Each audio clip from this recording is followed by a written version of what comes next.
Eh bien, c'est tout. J'espère que vous allez bien. C'est Gan Sensei. Aujourd'hui, on se retrouve pour une nouvelle vidéo sur une théorie One Piece sur Kong. Allez, c'est parti. Donc, tout d'abord, qui est Kong? Je pense que beaucoup de gens ne connaissent pas Kong, à part vraiment qui sont vraiment hypés, enfin, qui connaissent vraiment bien One Piece. Autrement, je pense qu'il y a pas mal de gens qui ne connaissent pas Kong. Donc, Kong, c'est le amiral des armadas de la marine. Enfin, pas que de la marine, du gouvernement mondial. En gros, il contrôle les CP de 0 à 9 et il contrôle la marine et Impel Down. En gros, il est très c'est le plus gros haut gradé sous les Gorosei. Donc voilà. Et selon moi, Kong, c'est un D. Et pas n'importe quel D, c'est un Monkey D. Mais je vais vous expliquer pourquoi je pense ça. Allez, on commence. Tout d'abord, Kong a une cicatrice à la partie gauche de son visage. Comme tous les Monkey D. Comme, enfin, pas tous les Monkey D, mais les Monkey D ont quelque chose sur la partie gauche. Comme Dragon qui a un tatouage, la fille a une cicatrice et Garp aussi. Donc je pense que c'est ça.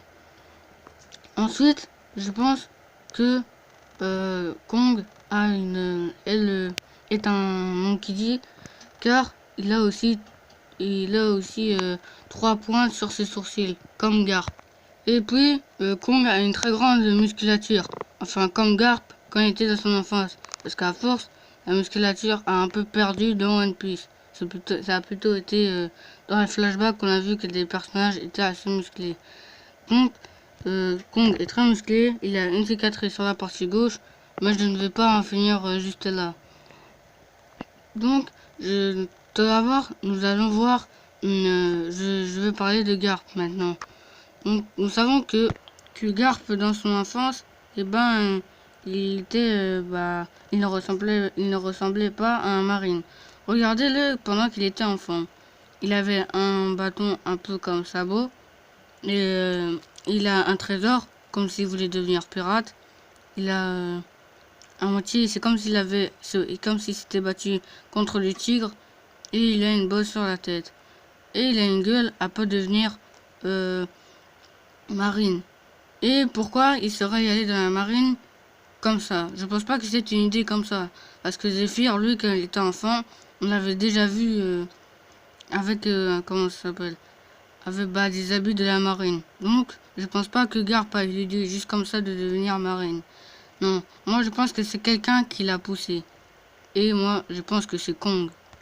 Je pense que Kong est soit le grand frère de Garp ou c'est son père. Mais après, je sais pas quoi choisir entre les deux. Donc, j'offre les deux propositions.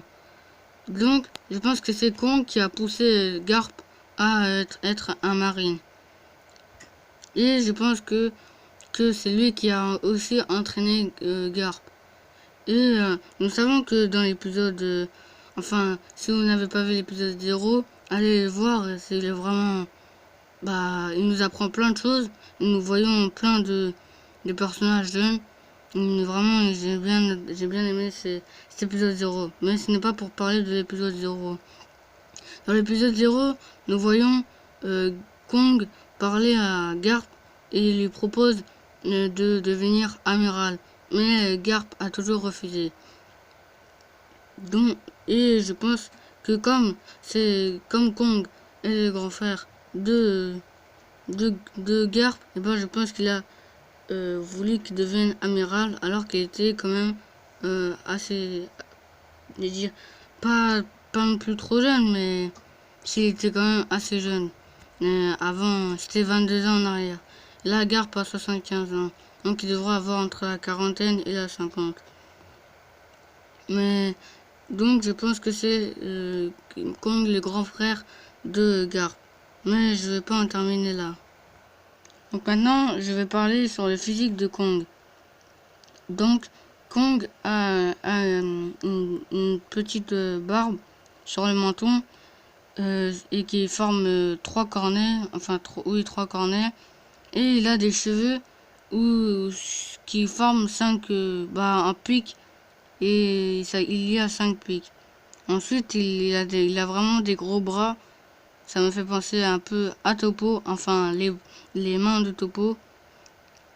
Et il est bah il est grand, très grand, parce que quand il a parlé avec Son Goku, il était quand même plus grand, il était plus grand que lui, alors que Son Goku fait environ la taille d'un amiral. Et les amirals sont grands, comme Aokiji, Kizaru, encore Akainu. Mais Kizaru c'est autre chose, lui il est vraiment très grand. Mais bon, maintenant je vais passer sur la puissance de Kong. Kong est selon moi très fort, et il est même plus fort que Garp et Sengoku. Je pense qu'il a le niveau d'un empereur, et qui serait même plus fort que certains empereurs. Donc, je pense que Kong a mangé un fruit du démon, mais ça je vais y passer après. Là plutôt je vais parler de sa force brute. Donc, Garp, eh ben, il est très fort. Grâce à son acquis de l'armement, il a quand même réussi, en un coup, il a quand même réussi à battre Don Chinjao et son trépan, et il l'a fait redescendre bas d'un coup. Et je pense que Kong serait capable de faire pire et qui pourrait carrément en un seul coup de poing, je sais que je pars loin, par exemple fracasser une île entière. Je sais que ce serait vraiment un peu cheaté, mais après c'est Kong. Donc je pense que c'est ça. Et que je pense qu'il a un acquis de l'armement, mais pas aussi puissant que Dragon ou Shanks. Enfin, un acquis de roi et un acquis de l'armement et un acquis de l'observation. Maintenant, je vais passer sur son fruit du démon. Selon moi, Kong a mangé le fruit du démon d'un zone mythique.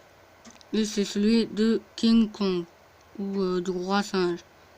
Bon, je pense que Kong a mangé le fruit de King Kong parce que déjà on a Kong dans le mot. Et Kong signifie plutôt King Kong, singe, gorille, tout ça.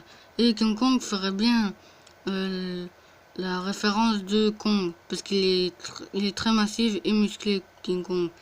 Et je pense que ça irait bien avec que Kong ait mangé le fruit de celui-ci. Et il pourrait se régénérer grâce comment dire, à des... quand il s'est transformé en King Kong, je pense qu'il pourrait se régénérer grâce à des plantes. Parce que King Kong vit dans la jungle et tout ça. Et moi je pense que c'est un zone mythique et que ce n'est pas seulement un zone normal. Et je pense que nous savons que les zones mythiques, les bas sont... Comment dire, les bas ils peuvent se régénérer une fois transformés. Tout comme Marco le Phénix, Sengoku ou Sengoku le Bouddha. Et moi je pense aussi que Basil Hawkins est un zone mythique. Mais ça j'y reviendrai peut-être dans une autre vidéo. Donc je pense que Kong a mangé le fruit de King Kong. Et avouer que ça sonnerait pas mal Monkey D. Kong. Et maintenant, la place dans la famille de Kong est assez intéressante. Donc je pense que Kong est soit l'arrière-grand-père de Luffy, ou Kong est le grand-oncle de Luffy. Et il serait l'oncle de Dragon ou le grand-père de Dragon. Donc je pense que Kong est un dit et qu'il possède le fruit du démon de King Kong et qu'il puisse se régénérer grâce à la végétation ou de, je sais pas, des plantes, et qu'il possède une force brute vraiment forte, à peu près, je pense que ça équivaudrait à celle de Kaido, ou même pire. Et j'ai une autre théorie, j'ai prépare aussi une autre théorie sur Tsuru, comme quoi elle serait Tanji. Mais ça, ce sera dans une autre vidéo. Donc, cette vidéo est maintenant finie.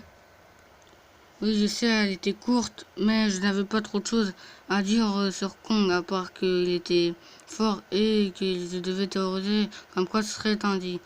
Je verrai si je sortirai une autre vidéo sur tout à l'heure ou ce soir. Je verrai si j'ai le temps ou si j'ai une théorie. Enfin, aujourd'hui, parce que j'ai d'autres théories dans la semaine. Donc, j'ai un objectif à vous faire. Si on atteint les 10 abonnés, je ferai une semaine où il y aura que des vidéos. Ou même ça se trouve, je ferai une semaine avec 2 vidéos par jour. Donc, je vous propose un objectif 10 abonnés. Donc, cette vidéo est maintenant terminée. Abonne-toi si ce n'est pas déjà fait. Mets un like si tu as aimé cette vidéo.